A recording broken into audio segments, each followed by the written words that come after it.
Hello everyone and welcome to this week's video upload. I've selected a match that was played in 2004 in the Chinese A-League. Red was Grandmaster Liu Dianzhong and black was Master Jiahua from Gansu province.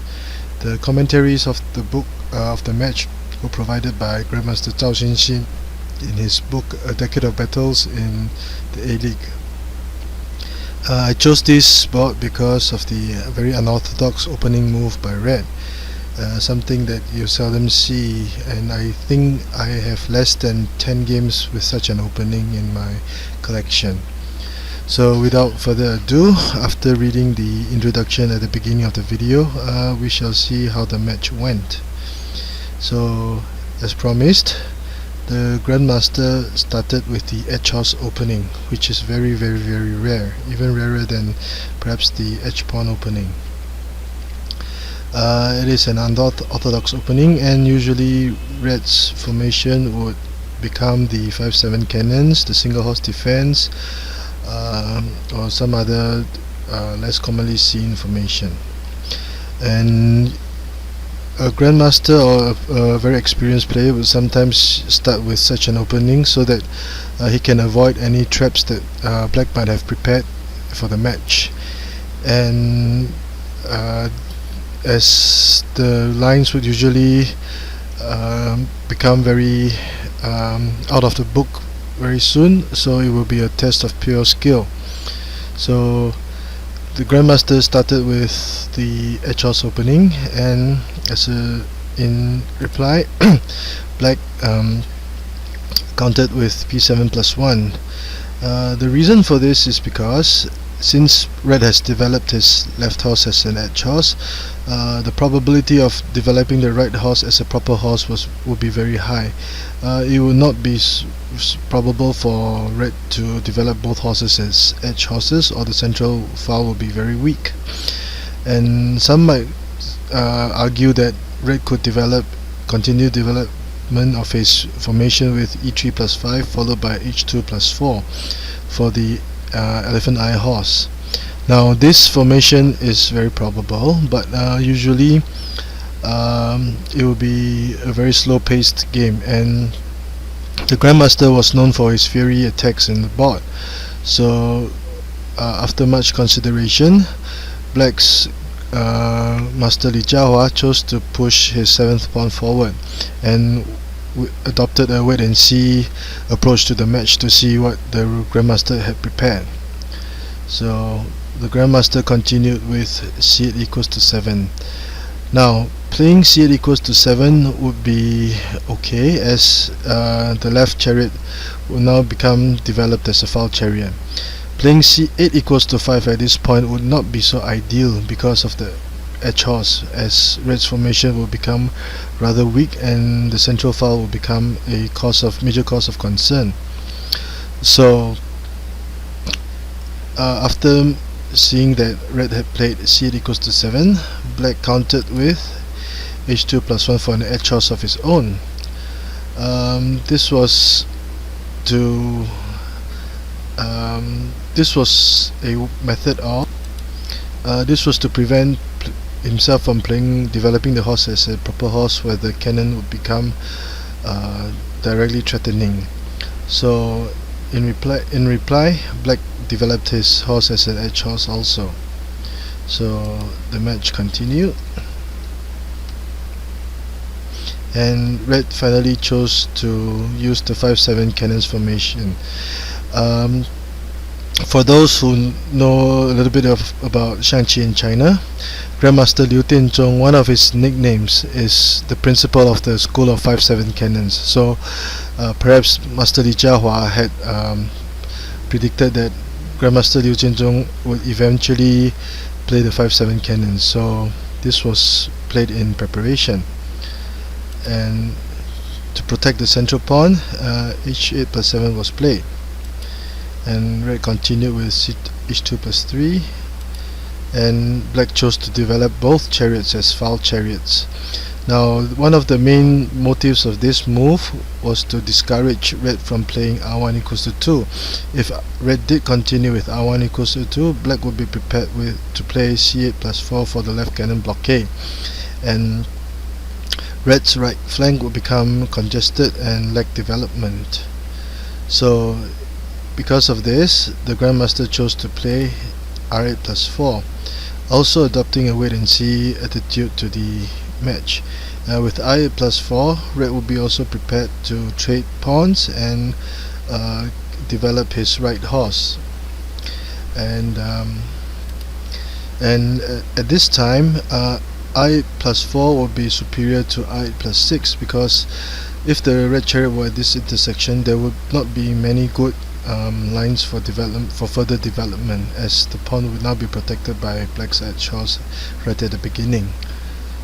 So at this point, the Grandmaster chose to play r8 plus 4, and in response to this, black chose to counter with c2 equals to 3 to offer a trade of chariots.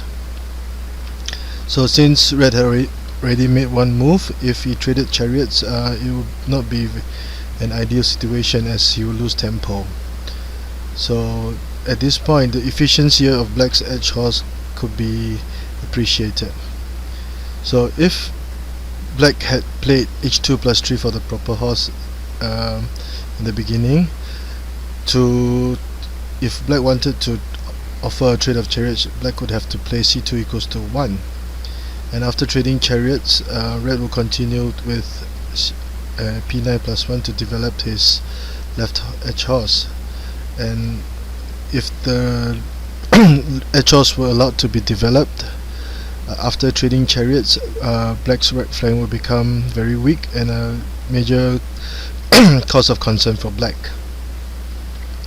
So by developing the edge horse as the black horse as an edge horse, black will be giving himself many options to continue in the game.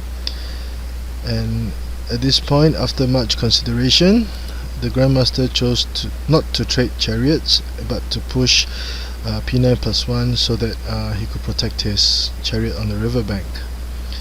Red was not willing to slow the pace of the match, and if he traded chariots at this moment, the red's other chariot, the right chariot, would still be not developed, and this would become a cause of concern for red, as he will lag behind in the development of the major pieces, which is one of the basic tenets of Xiangqi opening. So as a result, black continued to aggressively with c3 plus 4, and since red was not willing to move the cannon away from this file, the Grandmaster chose to protect the elephant in this manner by retreating his horse to the centroid position,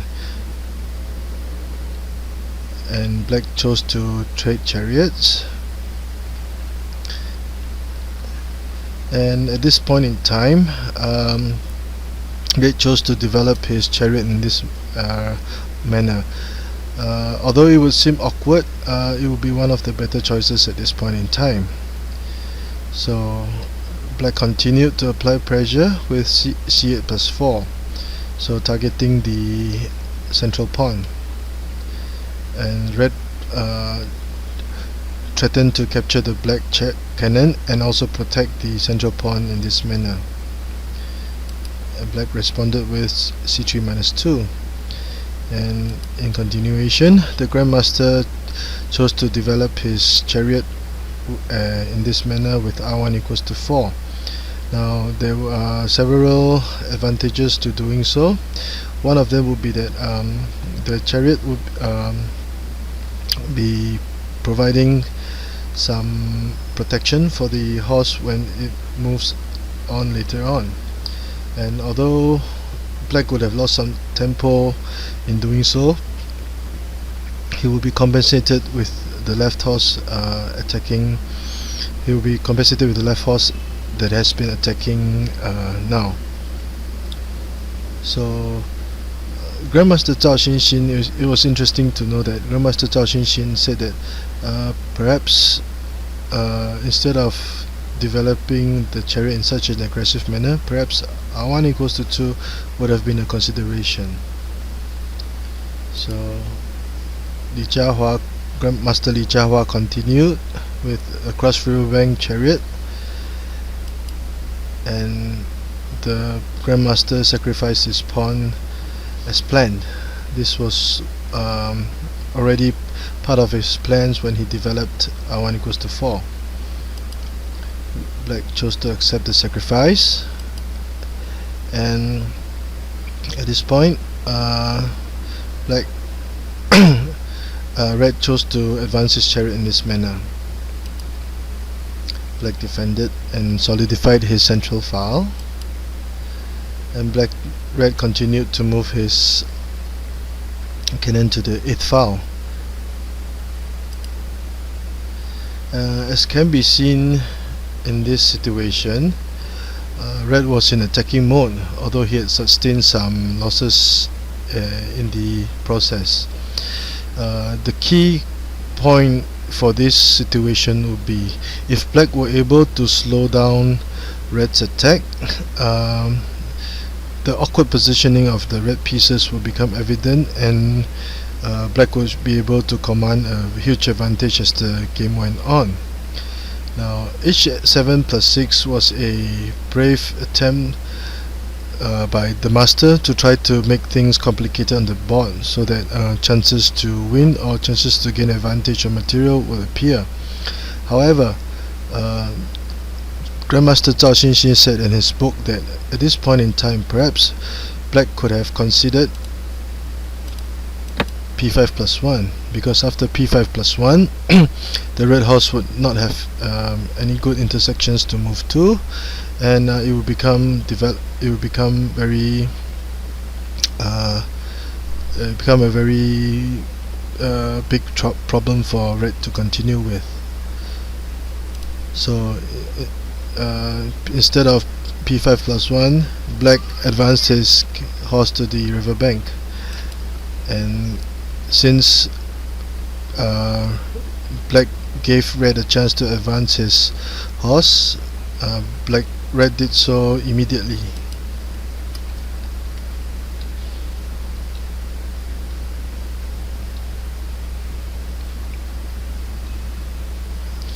Now, at this point in time, would it have been possible for Red to accept Black's sacrifice? According to one of the lines given in Grandmaster Zhao Xinxin's book, this might have happened. If Red accepted Black's sacrifice,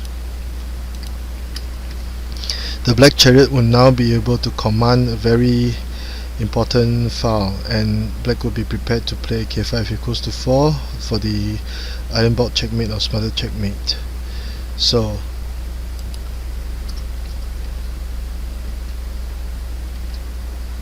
Black would protect his central cannon and continue to protect his cannon again.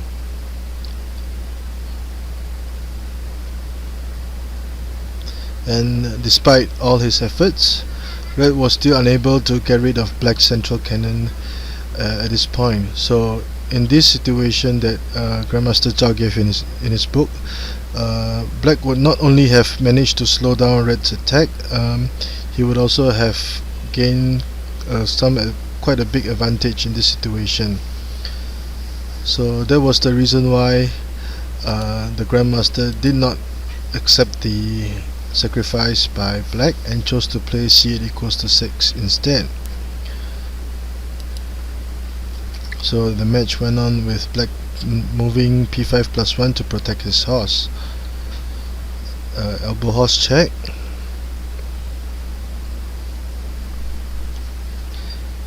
and this move was played so that Red would be prepared to capture the cannon and then play and then play c5 equals to 6 for the checkmate. So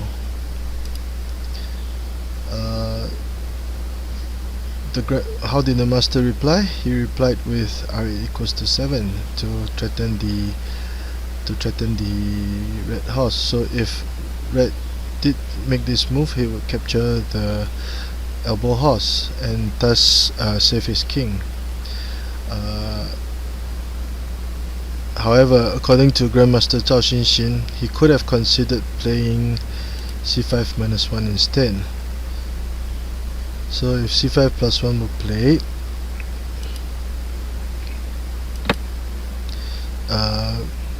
red would play c6 equals to 1 to threaten the chariot and also force the cannon to advance. So hopefully black would advance his cannon. So, but if that were the case, black could just simply move his cannon, advance his cannon back to where it was. So the horse will still be protecting the central cannon, and that if neither side wish to change their moves, it will be a draw, according to the rules by the Chinese Xiangqi Association. So this was a missed opportunity for black to go for a draw, and instead black played c equals to 7. So the Grandmaster made his move, and black was forced to capture the horse. Red continued with c5, r5 equals to 2 to capture the black pawn. So at this point in time, because of a slight mistake by black, red will now command a considerable advantage.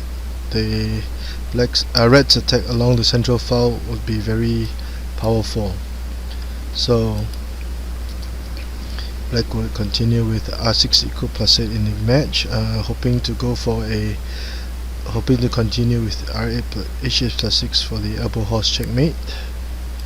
But of course, red would have none of it.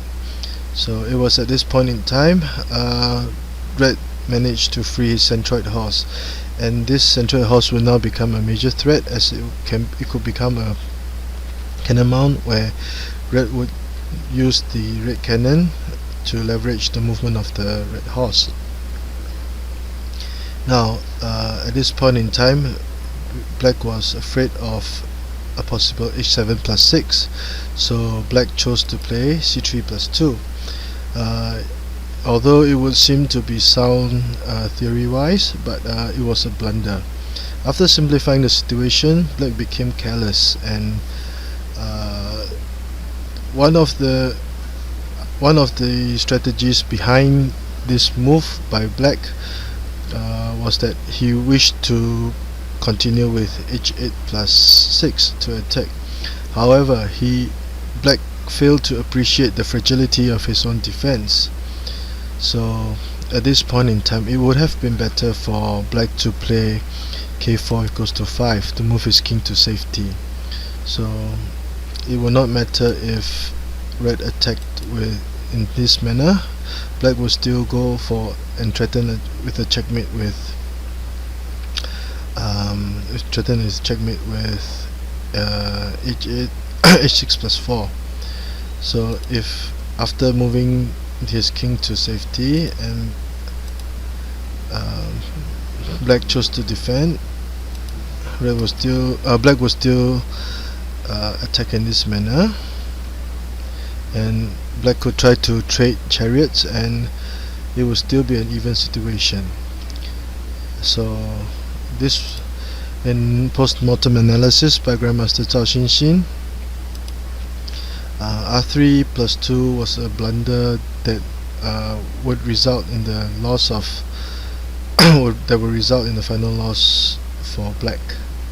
So seeing that black had blundered, red made some defense, and black continued as planned, thinking that everything would be fine.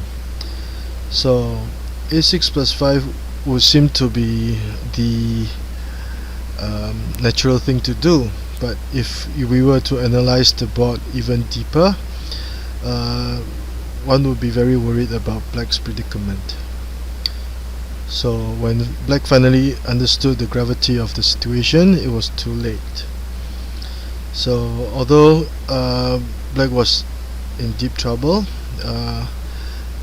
black could still have salvaged part of his situation with r7 plus 2 as suggested by Grandmaster Zhao Xinxin. So this was the line given in his book. Check.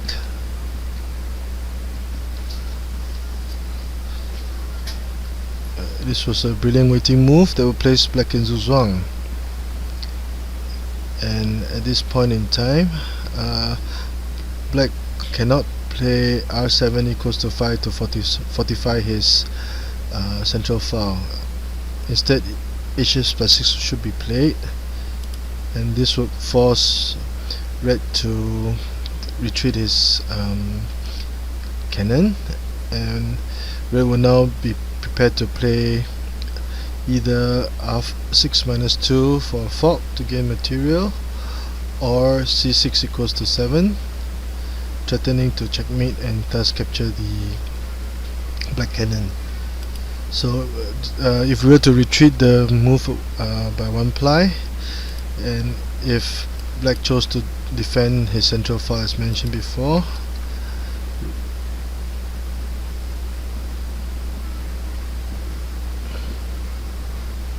and black would have a hard time trying to defend. Okay, so the black cannon cannot capture the red, the black chariot cannot capture the red cannon, sorry, or it would be a checkmate, and the horse would have a difficult time trying to be developed because of the presence of the red chariot here. So at this point in time, red would still have commanded a serious advantage. So moving the chariot to the central file, r7 plus 2 might have salvaged part of black's predicament, but red would still command a considerable advantage. But at least black would not lose so quickly. So as the match went on, check and the double cannons, and this was a very nice move as red used his chariot to block the linkage between the elephants, so that red could checkmate with c minus plus 5, and black was forced to protect the elephant in this manner. And since black was forced to protect his elephant, he will lose his horse, and after losing the horse, basically it will be a decided game and red will have a superior advantage. The game went on for a few more moves,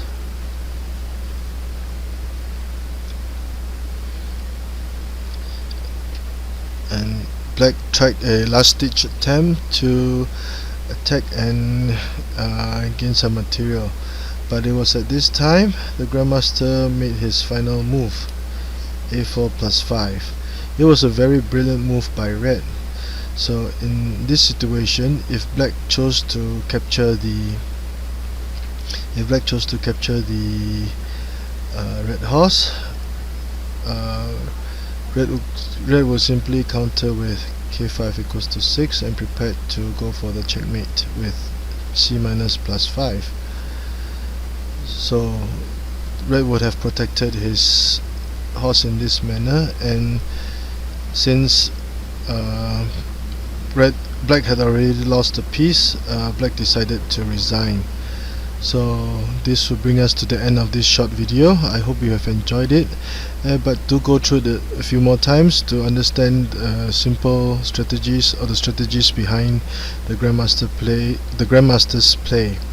So if you like my channel, please subscribe, and I hope you have an enjoyable weekend. Thank you.